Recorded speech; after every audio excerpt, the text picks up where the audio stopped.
Chapter 16. Mrs. Ryder handed back our first pop quizzes and math class on Monday. To give you an idea of where you stand in class, the average score was 81%. That's not very high.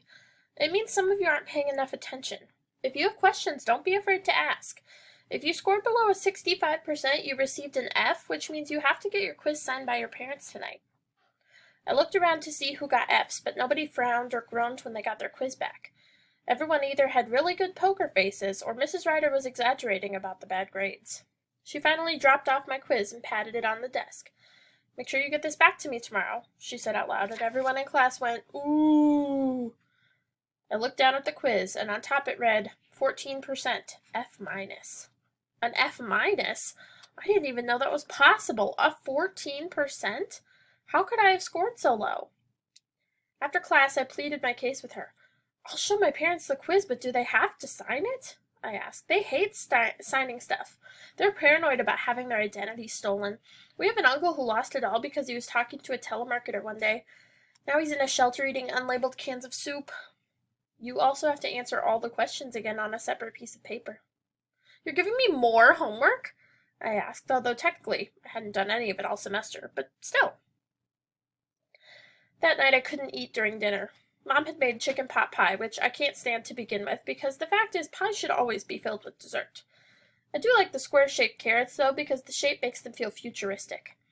I can't wait for the day when we can just eat pills instead of food, but I'm getting off topic, and I have a feeling I wouldn't even think this way if I had a mother who could actually cook. The point is, my stomach was in knots, and I ended up nibbling on a couple of soupy square carrots. "You're going to have to eat more than that," Dad said. "Your mom spent a long time defrosting this meal." Sunny ate heartily. She could afford to since she had all A's.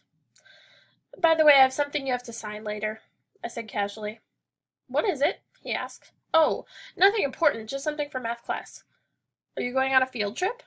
"Maybe, I don't even know. You just have to give me your signature on some silly piece of paper. It's nothing really.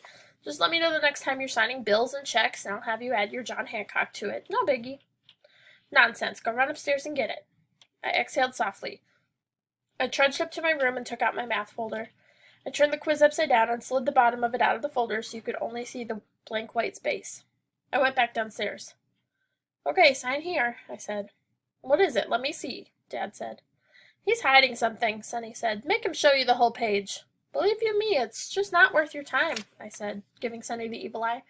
"I'm trying to save you from boredom. Just sign it, okay?" Everyone stared at me. I sighed and slid the folder over to my parents.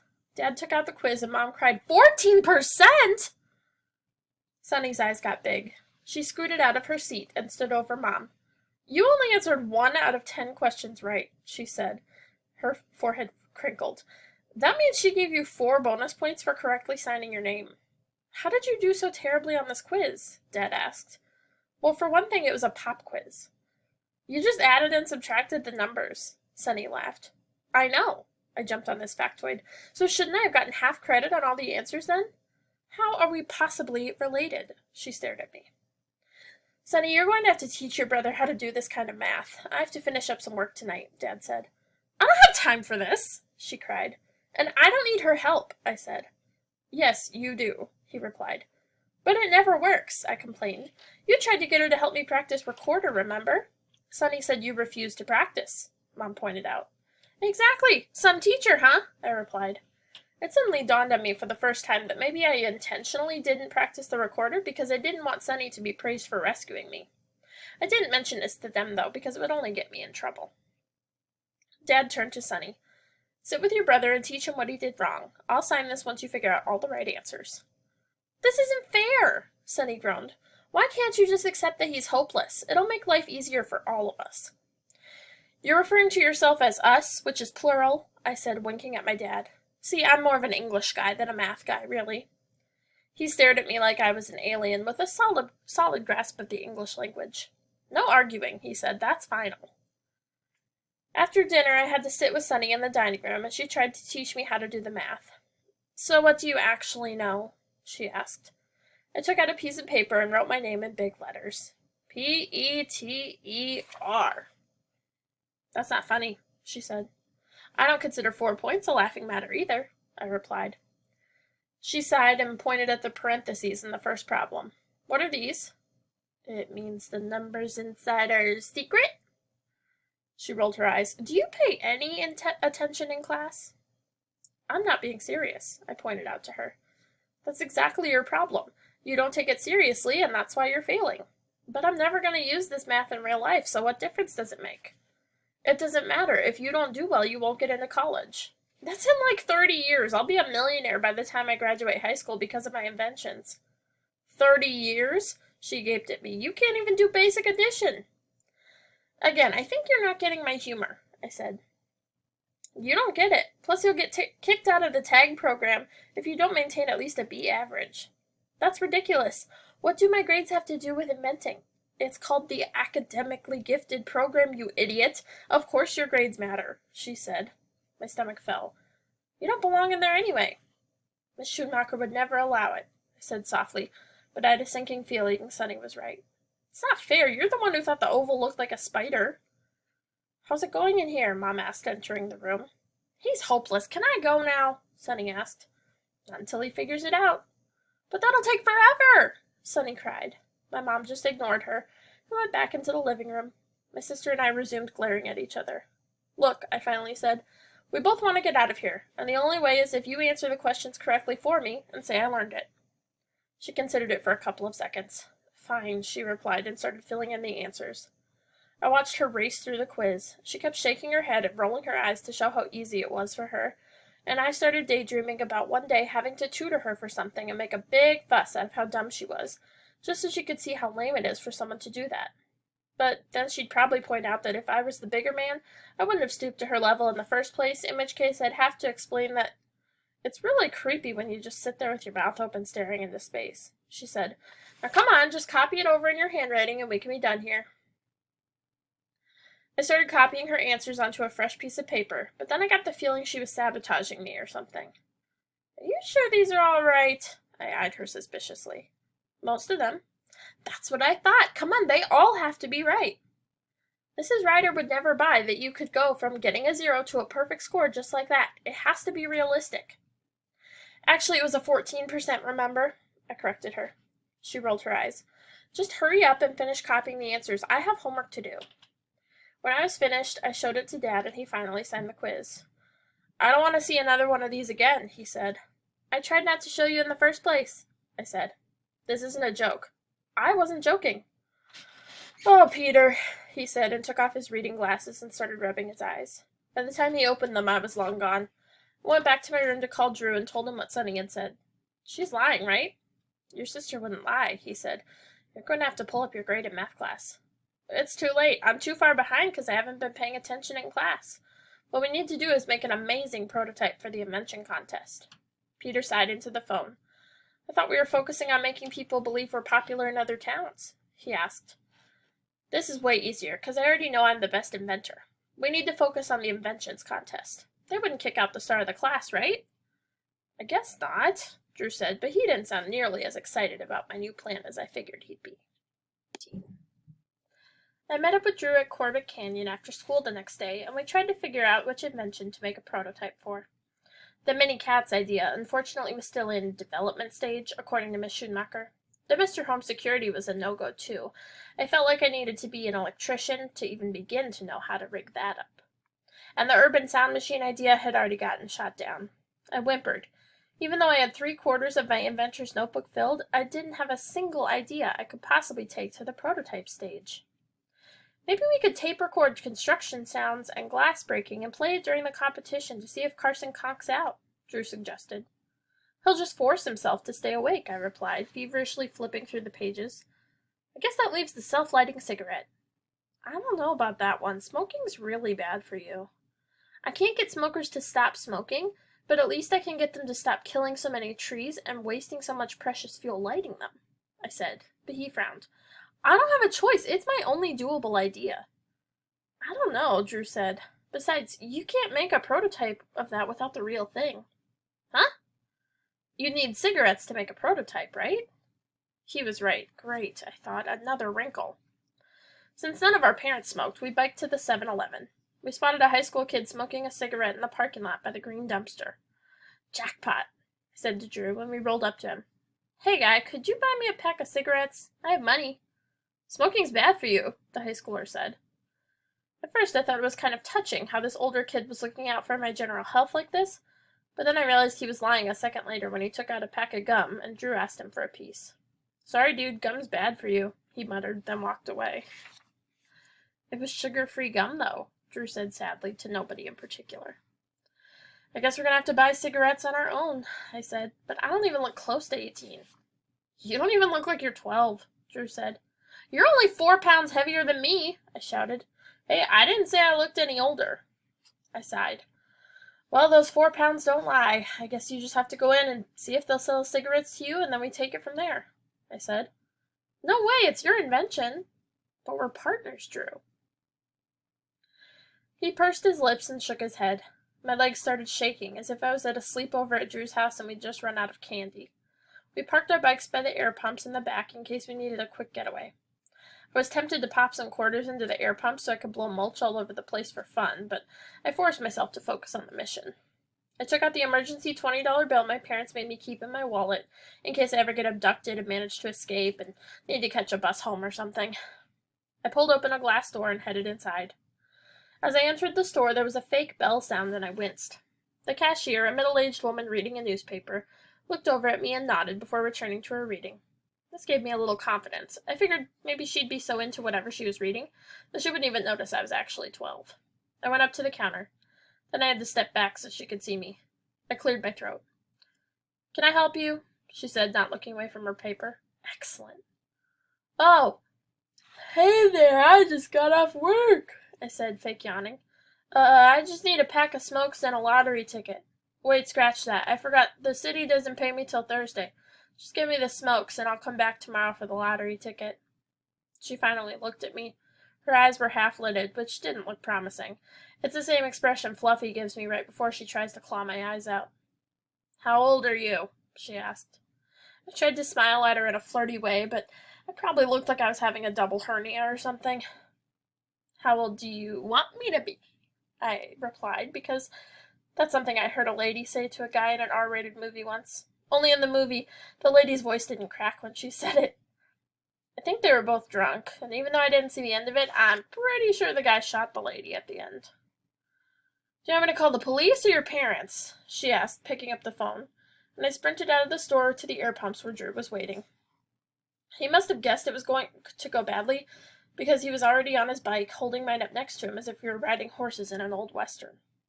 We peeled out of the parking lot and didn't stop till we got back to Corbett Canyon. For the first time, I looked behind us, positive that police cars would be chasing us, but the road was empty. Back to the drawing board, Drew sighed. That was stressful. I could really use a cigarette right about now, I said, and Drew slapped me. I was kidding. Don't kid. Smoking's bad for you. Maybe this is good. We shouldn't be messing with those things. You just aren't seeing the big picture, Drew. Well, at least I'm no longer in that box. Oh, brother, I said. That night during study hours, I sat there thinking about my idea for self-lighting cigarettes. Drew was right. How could I possibly make a prototype if I didn't actually have any cigarettes to work with? I was completely stuck, but the next day at school I had a stroke of luck in science class. We were burning chemicals over a Bunsen burner to record the reactions. The chemicals lit up in different colors when you held them over the flame. Mr. Reardon picked out random partners for lab, and I ended up working with Angie. I figured I'd impress her somehow, and maybe that would get me on the invite list for her next party. I started burning chemicals, and she seemed impressed. You know, this would make for a really cool display at, say, a social event, on the weekend, I suggested. I have no idea what you're talking about, she said.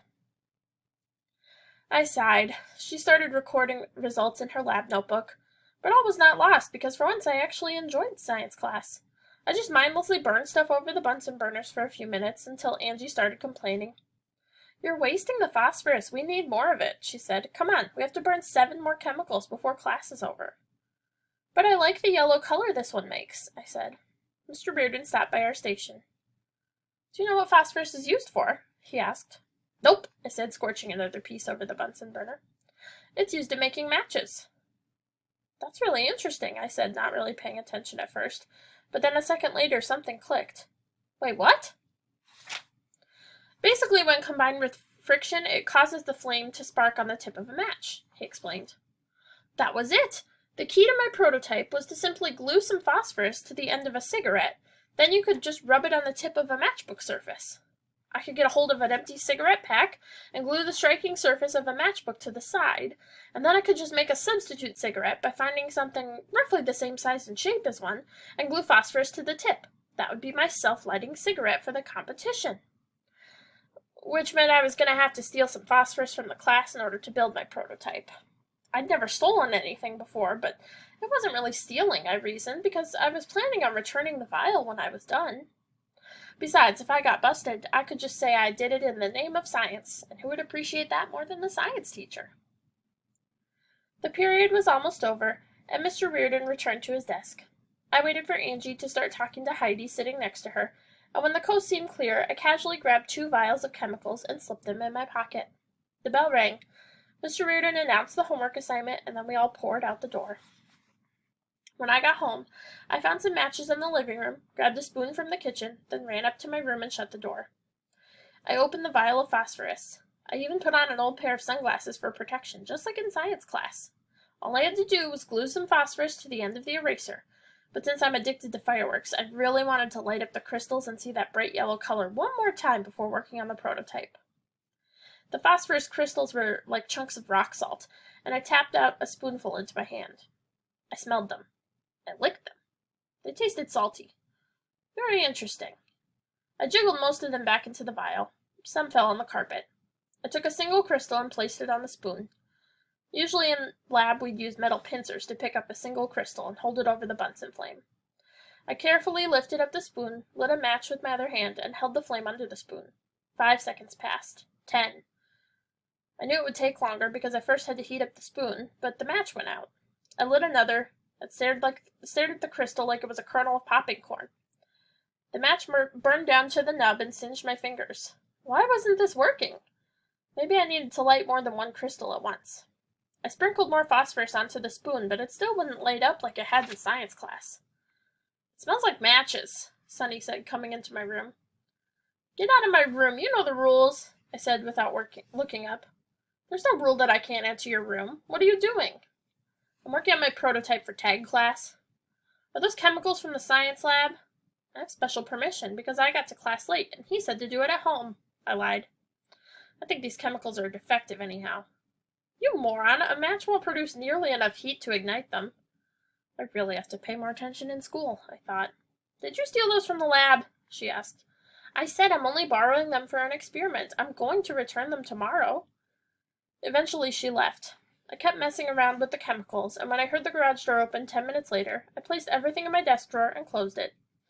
A minute later, my mom came charging into the room with Sonny right behind her. What are you doing in here? Sonny says you're burning chemicals? I'm testing out stuff for inventor's class, but no, I didn't actually succeed in burning chemicals, so you can relax, I said. It's for a school experiment? I wanted to say yes, but I couldn't lie to my mom's face. I'm returning them tomorrow, I said quietly, which was the truth. I'm calling your science teacher to see why I never heard about this before. It seems dangerous, Mom said, leaving the room. Sonny shook her head at me. How's it going, narc? I asked her. I'm a hall monitor, she said. I have an obligation to report this. We're nowhere near a hall, I said. You're just afraid my invention will beat yours. I don't think I have to worry about someone who actually thought he could burn up chemicals with a measly match, she said, and left the room. She had a point there. When my dad came home from work and found out what I'd done, he was even madder than my mom. Why did you steal the chemicals? He asked. It was for... I don't know. My voice trailed off because I knew he wouldn't understand anyway. I'm very disappointed in you, Peter. You know not to steal. Did you ever stop to think what your actions might lead to? I shrugged. Well, you're going to have plenty of time to think about it in detention. My stomach felt like it had vaulted into my throat. For the record, stomachs taste really gross. What? I asked. Your mother just got off the phone with your science teacher, and he said you were lying about borrowing chemicals, and he's given you detention every day for a month, starting after school on Friday, he said, and my stomach fell into my left sock. You should be grateful you didn't get into more trouble than that. For the record, it's hard to feel grateful when your stomach's squishing around in your left sock. I told Drew about my death sentence on the walk to school the next morning. He didn't know how to console me, so we just walked in silence. Every now and then he'd pat me on the shoulder and smile weakly at me, but it was like he was staring at a ghost. I looked for Miss Schoonmaker before homeroom, figuring maybe she could let me out of detention. I found her in the teacher's lounge, standing over her espresso machine in the corner, carefully brewing a fresh cup. I explained the situation as she stood there stinking up the place with her drink. Finally, she put her cup down and said, "You are aware there's a thief in our school. Do you realize how this looks?" "I'm not the thief." "Why did you steal the chemicals, Peter?" she asked. I sighed. "Everyone keeps using that word," I said. "I wasn't stealing. I was only borrowing them for your class. I was working on a prototype for my invention." "What is it?" "Self-lighting cigarettes," I said, and she frowned. "Don't worry, I'm not using real cigarettes. I was going to glue phosphorus, the stuff matches are made of, onto the eraser tip of a pencil, as if it was a cigarette, and there'd be a match strike strip on the side of the cigarette box." "Let me get this straight. Your goal is to make smoking easier for people?" "It's an environmental invention. It would save countless trees and gas by eliminating matchbooks and lighters." "Smoking's a deadly habit. I can't condone you for trying to make it easier." "Can you just ignore the fact that it's a deadly habit for just 1 minute and see the creativity behind it? I need you to think outside the box on this one." "It's a clever idea, I suppose, but self-lighting cigarettes would ultimately make the world a more unhealthy place to live in, which defeats the purpose of the project. I'm sorry, Peter, but you're going to have to come up with something else." "Fine, but can you get me out of detention now that you know it was for one of my classes? I'm supposed to have detention every day after school." "You still took the chemicals without even trying to get permission." "I didn't ask only because I knew he'd say no," I said softly. She exhaled, and it took a huge amount of willpower not to grimace. I made a mental note to brainstorm later an invention that would eliminate coffee breath. I wanted to tell her my idea to prove how my inventor's mind was always running, but teachers are the worst people in the world at accepting constructive criticism. Rules are rules, and they can't be bent. You're going to miss some tag classes, it seems. "Oh, okay, so we're not quite on the same page," I explained. "I was thinking actually more along the lines of you getting me out of detention altogether." "Go to homeroom, Peter," she said.